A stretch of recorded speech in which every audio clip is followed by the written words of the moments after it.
Welcome to Own It, the podcast where we talk to real estate thought leaders about embracing your strengths, taking your career to new heights, and owning your future.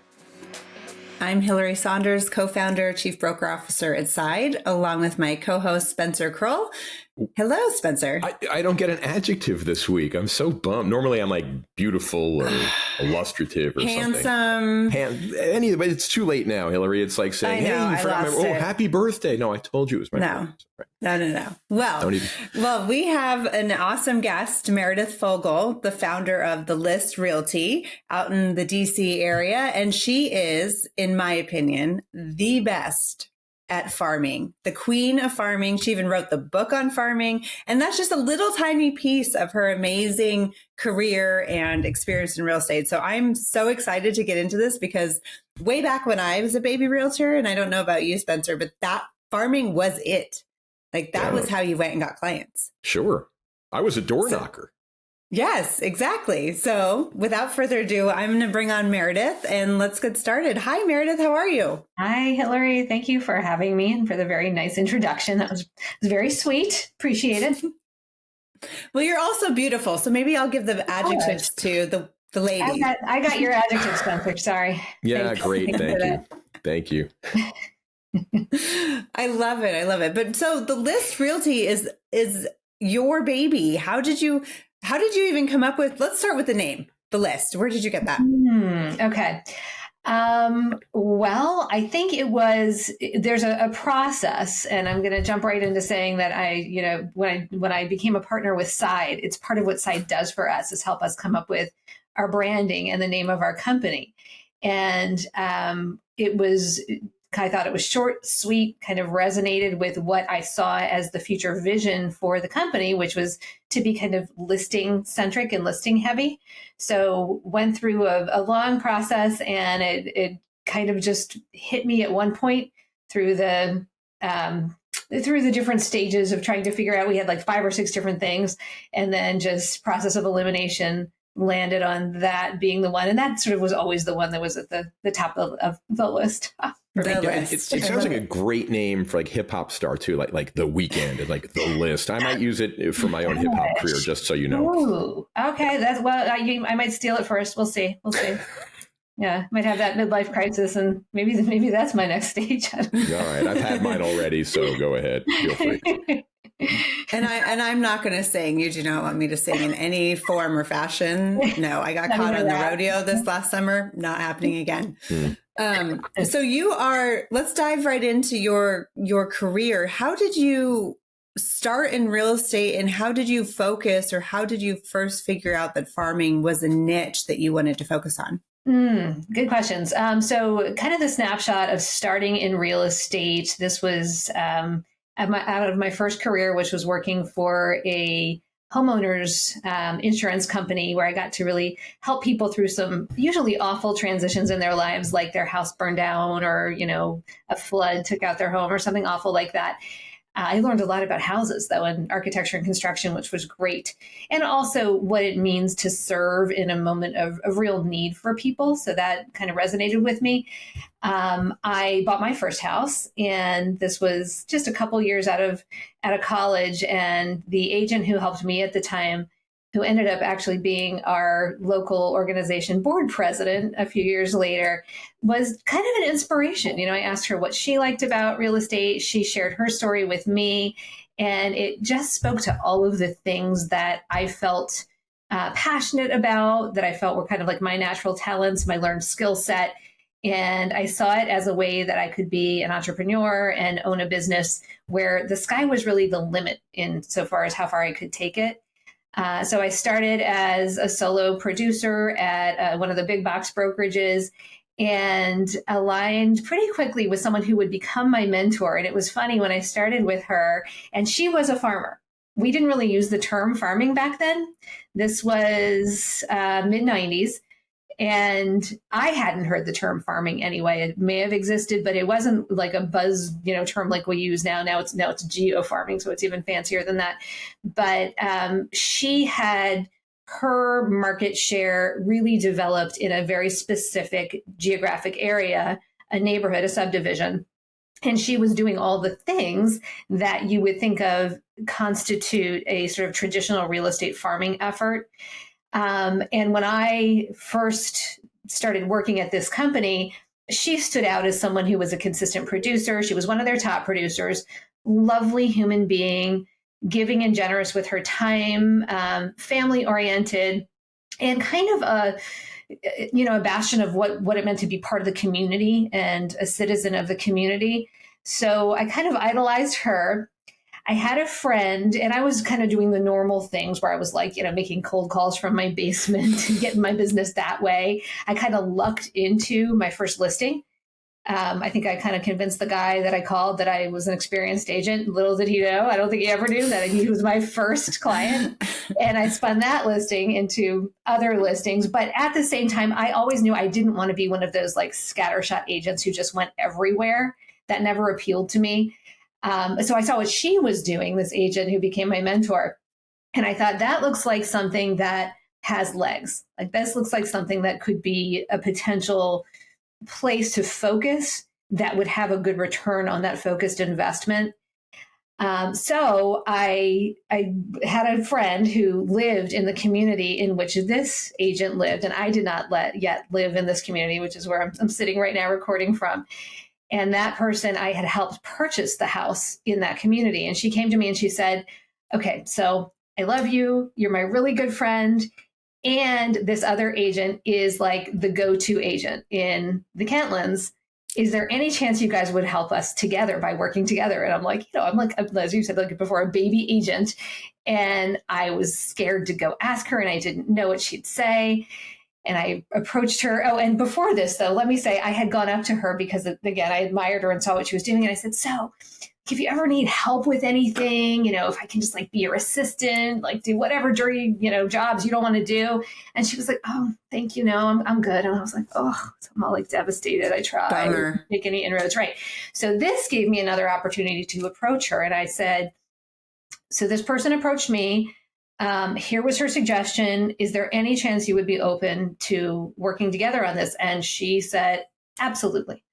I was like, oh, thank goodness. That's great. Yeah. So we started working together on that. And that's how I learned. She really taught me the ropes of what would become the farming strategy that I've developed since. I want to talk about one thing there, which I think is especially important for farming and if anything. I mean, I found this true with door knocking, and I wasn't a cold caller, but making warm calls also. There's something really interesting that you did there. The first time you went up to this agent and said, if there's anything that you need, let me know. And of course, like anything. Okay, yeah, I need to bury a body in my backyard. Come on over, and I'll give you some leads, right? But you didn't come with anything specific. And this time, the second time, you came with some value. And I'm not saying it's not. Yeah. Of course they're going to say, well, yeah, sure, I'll take a listing with you.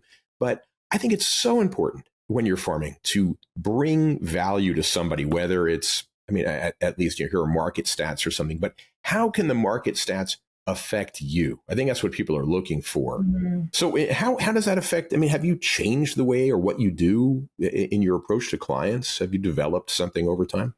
Immensely. And I think to your point, that was one of the pieces that she soon saw what it really add value was all of the tech that was coming into the business, mm-hmm. because she was like what I call one of the oldies but goodies when I started, right? So she'd been doing it for almost 30 years when I met her. So she was very good at all the traditional relationship pieces, and print advertising, those sorts of things, which are all things you got to keep in play, but a little bit intimidated by the tech coming onto the scene.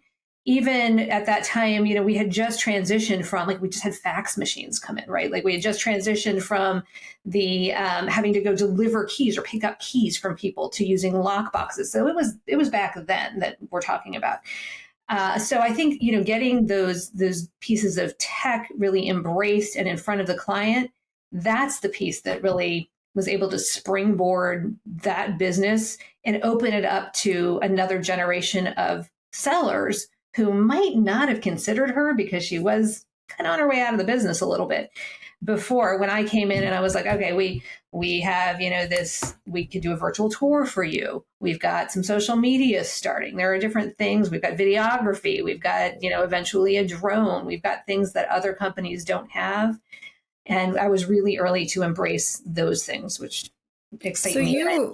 You're very tech forward. How And in the game of farming, how has technology changed, or how have you utilized technology to advance your farming techniques? Because farming, 10, 20 years ago was much different than it is now. Can you give us a little bit of a time lapse and how that's changed? Yeah. I mean, it is continuing to evolve with AI, which is really cool. And I'll talk about that in a second. But at the very beginning, it was bringing on things like a virtual tour rather than the static photography. It was creating a single property website rather than having just a brochure or a flyer that we were leaving at people's houses. Nobody was doing that back then. So when I was able to come in and show people, yeah, we have this, but we're also going to do a website for you. And we're also going to send a newsletter out, like a digital newsletter. That was a thing back then. So from that was one little jump. The next jump probably was social media, where we had, Facebook come onto the scene, and suddenly we had community-centric Facebook pages that we were able to engage on a more personal level, and a level that spoke to that specific audience through social media, and to, kind of wrap back your personal presentation with your business presentation. That was huge. Instagram, this was kind of a funny one. Instagram comes onto the scene. So I was really engaged in Facebook at the beginning. And then I went to someone's listing appointment. I was a competitive listing appointment with someone probably about 10 years younger than I was in the neighborhood. And she said, "Oh, let me see your Instagram." And I was like, "Oh, I don't have Instagram." And I said, "Will you let you be my guinea pig? Will you do that for me on Instagram and let me see what happens?" I said, "You know what? I don't, and you've given me a beautiful opportunity to grow here. Will you partner with me in this and let me make your house famous on Instagram?"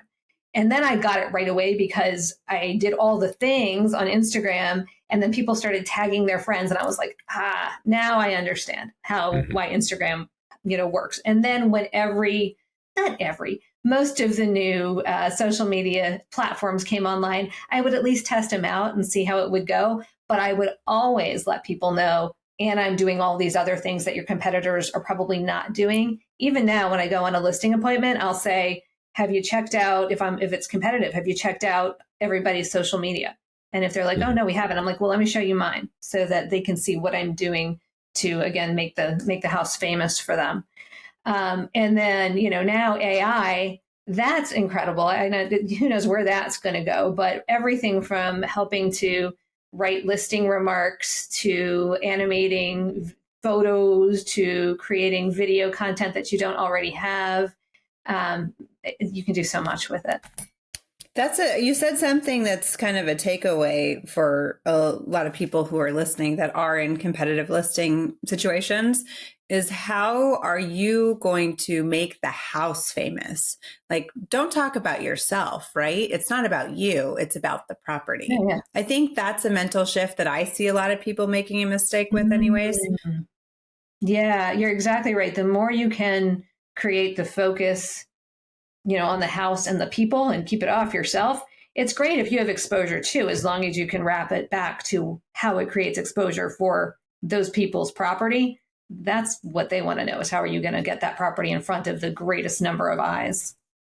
Yeah, you talked about systems. I know you told me before that you're a systems person. So what are the systems that you use to integrate all of this stuff? Yeah. So interestingly, we have a system called Make My House Famous.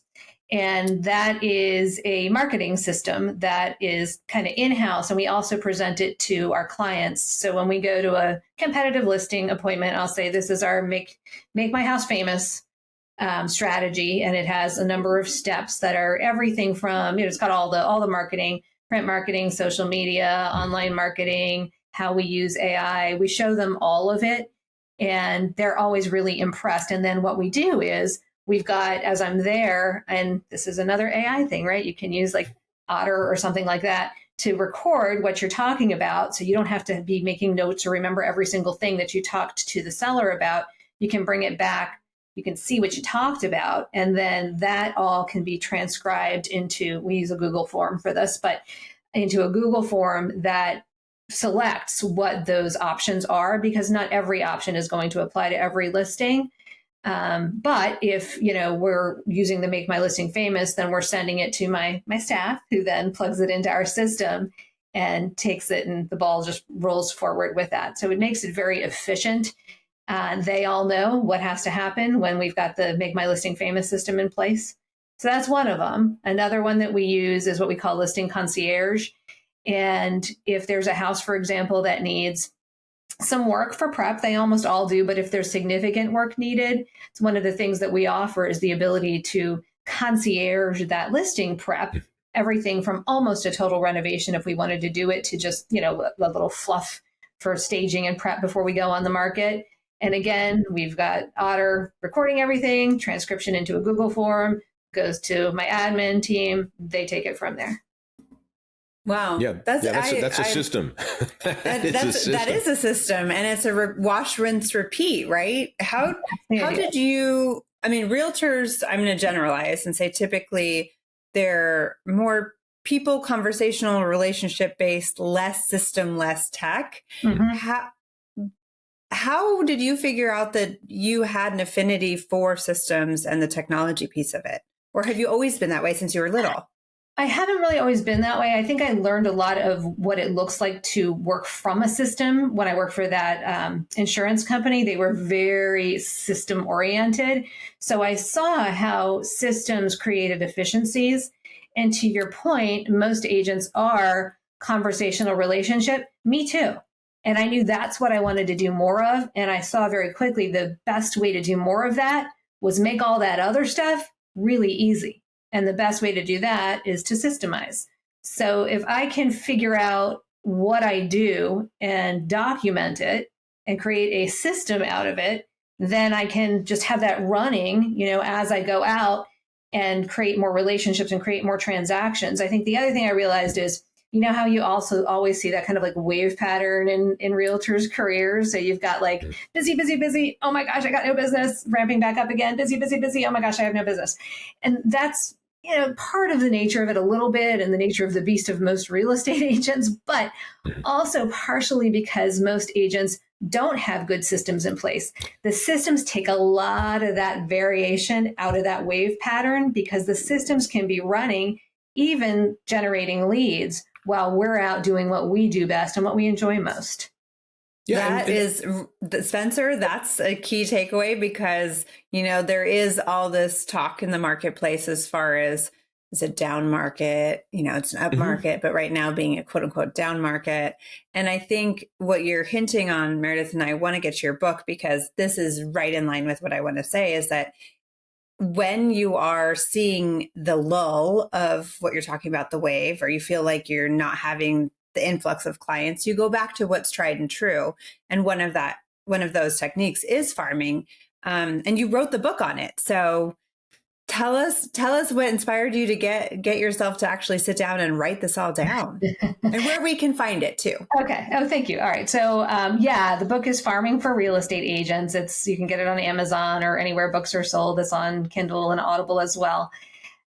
What inspired me to write it was I love to write. Writing is one of my hobbies, always has been. I'm actually a 3 times published author, but my other books are a totally different genre, written under a pseudonym. So for a totally different podcast, we won't go there today. Please tell me they're romance. They're a genre of romance. Yes. Yes. So I love it. This book, I cannot wait. I cannot wait until we get into the recap off camera. I don't know how much I'll share, but a little bit. Anyway, but yeah, this book gave me the ability to do what I love, which is to write things, kind of reformat things in a way that was explainable to a greater audience. And the reason I really did it to begin with was there were 2 things. One, I was just beginning to branch out and network with other agents who were also geofarmers. And I was learning from them. And it's one of those things where, and this is another place that Side is so beautiful, is we've got this national network of agents who are all operating at really high levels that are so generous with their ideas and strategies. And we get on and share, and it's like the real, word mastermind, the real meaning of that word, it's like where the ideas that are generated are greater than the individual minds. That's what happens in those sessions. And it is amazing seeing what people have come up with. And you may have thought like you came up with the best thing in the world, and someone else is like, oh, and I have this. And you're like, oh my gosh. Plus, which sometimes they think your thing really is the best thing in the world. And it feels really good to give that back. But the farming piece, when I was talking to people, was I said, you guys have such great ideas, these other agents that I was beginning to network with. I'd love to include some of you and your ideas here and kind of put out there what I'm doing. So I had started a little mini mastermind back in the day for geo farmers, and I asked some of them if they would be included in the book, and I had learned from what they had done. And I had already shared a lot of my systems with them. So speaking of systems, the book is really a series of systems for how to find, how to cultivate, grow, dominate, and then eventually sell, if you want to, a geo-specific farm area. Can we do a pause real fast for non-realtors who listen? Can you explain a little bit what a geofarm is? It's not like you're hunting geodes, right, in the ground. No. Geofarming. And it's really funny that you say that. For any lenders who are listening, when I first started talking about this, and this is where punctuation is important, someone read it as farming for real estate agents without the farming comma for real estate agents. And a lender was like, oh, I thought it was how we could go like farm for real estate agents. Like, no, it's really how to serve man, right? That Twilight Zone episode is exactly. Yes. So farming is geofarming, as we kind of call it now, is concentrating your business in a geographically specific area. Often that is a subdivision or a series of subdivisions. It's a little bit different from like niche marketing in that it is geographically contained. And usually there's a similar like demographic that goes along with most geofarms. So there's that piece in it too. So did that answer the question, Hillary? Yes. Yeah. I just wanted to make sure that our audience understood what we were talking about before we go down the rabbit hole. Yeah. And to your point, also, it is one of the most sustainable ways to create long-term business, because if you can become that famous farmer, as I title the contributors to the book, that go-to agent in your geo farm, you've already got a leg up on the competition.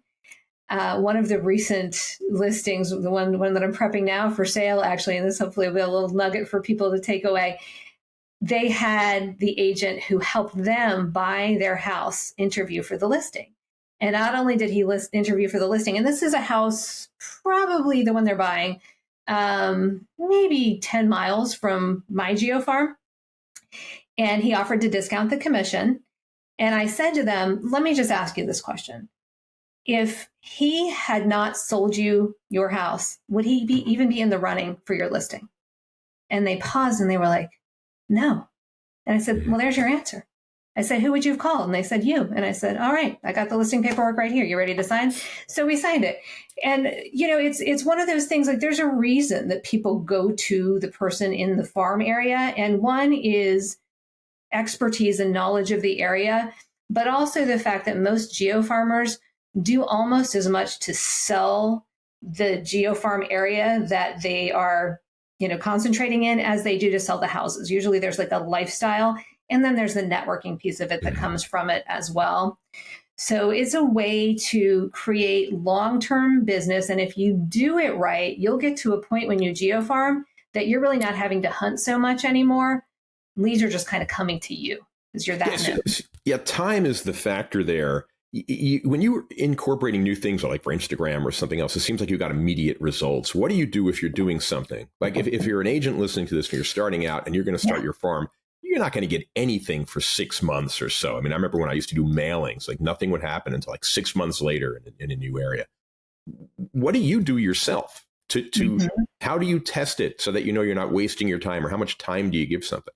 Great question. Well, first of all, and you'll see this in the book, there's a way to evaluate a potential farm area numerically. So you're going to do it two ways. I've got choose with your head, which is really do a careful analysis of whether that farm is potentially viable in terms of number of transactions or in terms of your ability to break in if there's already a dominant farmer or farmers in that area. And then secondarily, but just as important, probably, how invested emotionally are you in that farm? Because people read that. When you go meet with them, they understand whether you're like really, truly passionate and authentic about your concentration in that area, or whether you're just trying to get your foot in the door because you think it might be lucrative. So do that exercise first before you ever try to venture into a farm. And I would argue that actually it shouldn't take that much time to break into a farm area successfully if you do it right. And doing it right does not mean mailing. So many people have a misconception that farming is sending postcards. That's part of it, for sure. That was one of the things my now long retired mentor said to me. She was like, if you ever do anything, don't stop sending the postcards, because they do get in front of people and get you in front of people. But farming is way more than that. And you kind of have to go all in quickly in your effort. The best farming strategies don't cost you any money. They're getting out, being belly to belly with the people in the farm area, sponsoring activities and events, being in positions of leadership within your farm area that kind of elevates you and also give you an opportunity to give back to the farm. What I will say is the more you give, the more you're going to get in almost anything in life, and farming, absolute example of that. I think that's really key. I mean, you have to care. And that's what I really like that you said there, because this is a people business. And you're right. And they know if you're coming after them just for money. And on the other end, by the way, I think it's okay to come after somebody just because of the money. Like I hate getting those phone calls where someone calls me and pretends they're calling just to check in on me. No, what you want to find out is, did I buy anything that I'm going to need to change my insurance on? That's the reason you're calling me. Don't pretend, how are the kids? Yeah. Next time I call you, Spencer, I'll just ask for $20. Just ask for $20. Yeah, you're always like, hey, how's it going? So have you had Starbucks lately? By the way, you got $20. No, but I love that you're talking about getting involved. So the time commitment, how do you balance the time commitment, though, that it's going to take? Well, I mean, that's kind of the beautiful thing about a farm, too. If you do it right, it is just completely seamless with your personal life. My farming was like, when I was, a young mom in this neighborhood, my farming was taking my kids down to school in the morning. I walked them down. I said hi to everybody. I always dressed like I was going to an appointment, whether I had an appointment or not, because then people saw me as a professional. And, just being like engaged and talking to people is part of it. I always loved, I did, early days PTA, Science and Invention Night. That was my event that I started and shared because that was a passion of mine and got me in a position of leadership and in front of people, also giving back in a way. So find what you like, first of all, because that's going to come through in terms of authenticity, and then try to make it as part and parcel to who you really are in your life. That's what's going to bring you the best results. Right. What are some examples that you've received from others that you've masterminded with, throughout the years that you've taken and implemented that were awesome, that you loved? One is to spin off some kind of a big neighborhood event that you're not already seeing in your neighborhood. So that's a place that a lot of the other geo farmers who are in my masterminds really excel. And there are lots and lots of examples of this kind of thing. But one of the things that I did was a chili cook-off in our neighborhood. Our neighborhood didn't have it. They have a very robust homeowners association with lots of events, but this wasn't one that they did. So I went in and said, hey, would you guys be open to this? They said, absolutely. And guess what? We'll provide the alcohol. And I was like, awesome. That's the most expensive part of the whole thing. So that was great. But so that's one. Another one is, this is kind of a recent idea somebody did that I loved.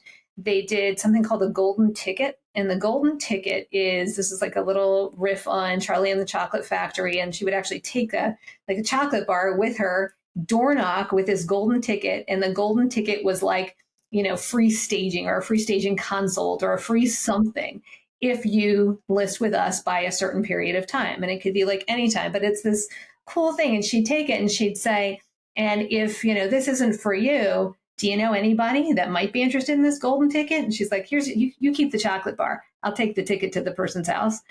So that was just another cool little cute things. There are lots and lots of ideas. I actually have a Facebook group called Geo Farmers Mastermind that anybody is welcome to join if they'd like to.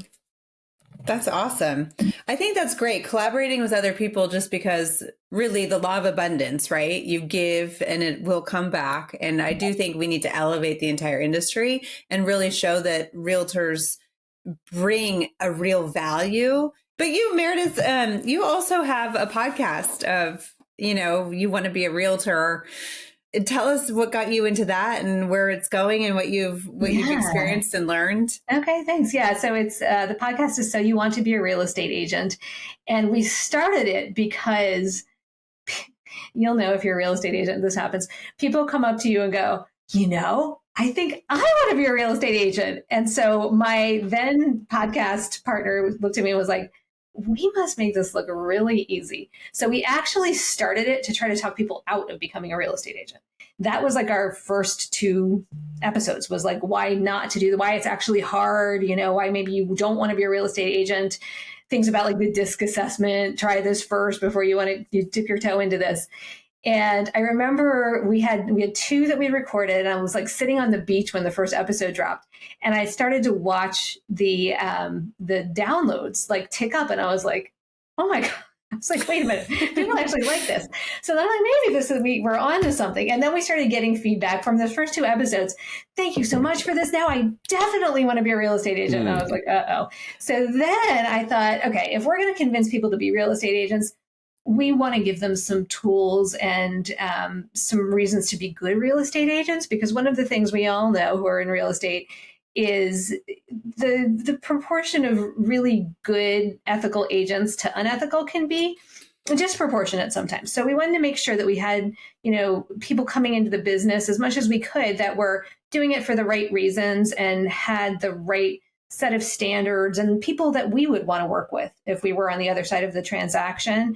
So we started bringing some ideas in that we thought would help people as they got started, get them off on the right path to doing the right things, to stay in kind of that servant mindset toward the people that they were going to be engaging with as agents. And it kind of took off from there. So we're on season 4 right now, which is learning from legends. And a lot of our fellow side partners are those legends who just have phenomenal businesses and so much to share. I'm so grateful to have them as guests on the podcast. But it's been really fun. I want to bring up something. You said like why people want to be an agent. And I the 3 reasons. I think people either want to do it because they had a great experience and they want to help people, right? So they're coming from service. They had a bad experience and they think I could do this so much better, and they want to come from service. And then you have the people that watch, these shows on TV and said, this looks so easy. This looks so easy. When you're having people joining your organization, what is your process on that? Well, it's funny that you say that. The ones who are like, I watch $1 Million Listing and I think this looks like so much fun. That used to be like an immediate red flag for me. Not so much anymore, because sometimes that just gets people excited about real estate. But I think, there are a couple of things, and we have a long hiring process now, but we first built out what we call like the avatar for our agent. And it's pretty specific in terms of what we want. We've got a set of core values that we hire against and we hold our people to. But I think that, you look for a couple of things. You look for one, coming from like that servant mindset. 2 is having some kind of a real motivator or a goal that they want to hit. Having that drive is super, super important. And then I think 3, I always call it like the X factor of a real estate agent. And I can feel it when I'm in front of somebody now. But I would say if I had to boil it down to anything, probably just kind of like an innate trustability, which comes from genuine presentation and authenticity, I think, and the ability to put someone else's needs in front of your own. That's immensely important. Yeah. I want to just, before we have to wrap up, I'd love to hear, I think you have about 18 on the List Realty right now, and there's a couple ops managers, transaction coordinator. Where do you want it to grow, or what kind of people do you want to attract? Where do you see it in the next couple of years? Yeah, good question. So for us, we have decided to really go down this road of becoming a heavy listing focused company. We may at some point become like a listing only company. Right now, we're not doing that, but that looks like where we're probably headed. So what we are looking for when agents join us is agents who want to be more listing focused. They can come from a buyer agent background, but we do want people who want to focus on listings, because almost all of our systems now that are really complex and that give the most value to our agents are built around servicing listings. And what the vision is and always was, and again, this is part of what the partnership with Site allows us to do, is to open more brick and mortar locations in other geo farms. So being able to bring partners on who can do kind of what I've done here and to dig in deep to a particular geographic farm area, open their own business there, and then grow a team in those locations. So we want eventually 5 locations is what we have our short-ish term goal on. That's 5 great. locations short goal. I like that. Short-ish. I think that's wonderful. Well, thank you so much. I'm so excited that we got a chance to talk, and we will definitely put a link to the book and the podcast and the show notes and on our website as well. So thank you, Meredith. This was a true joy. This was so much fun. Thank you, guys. Thanks for listening to another episode of Own It. If you have any questions, want to reach out to Meredith, we're happy to pass that along. Email us at ownit@side.com, and we will see you on the next episode.